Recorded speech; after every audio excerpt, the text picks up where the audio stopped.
Hey everybody, it's Sean. Today I'm going to be installing a new motor and ESC into my RC drift car. It's a HobbyWing XD10 combo and it's a 13.5 turn motor. I'm going to install it, show you what it looks like in the car, and then I'm going to get some laps at the track tonight with it and we'll see what I think about it. So thanks for watching.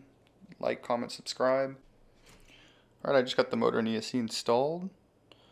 The ESC is just stuck on there with some 3M, but I need to get a little plate for it. My buddy's going to bring me one to the track, so probably throw that on once I get there. For now it looks great though. It matches this Shark chassis really well. Let's turn it on real quick. I'll let you guys hear what it sounds like.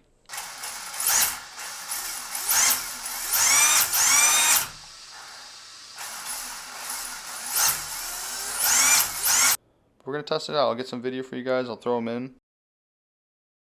See what it all looks like at the track. It's definitely a lot faster than the last motor. So that'll be interesting to see how hard that is to control now compared to the kind of underpowered one. So it'll be fun.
Alright, I'm back from the track. Everything went awesome.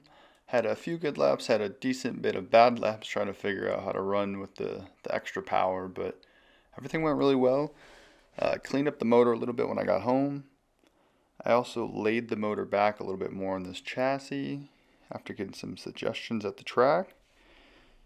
But yeah, just wanted to check back in, give you a little rundown and a little bit of an update. Hope you enjoyed. We'll see you in the next one. Thanks.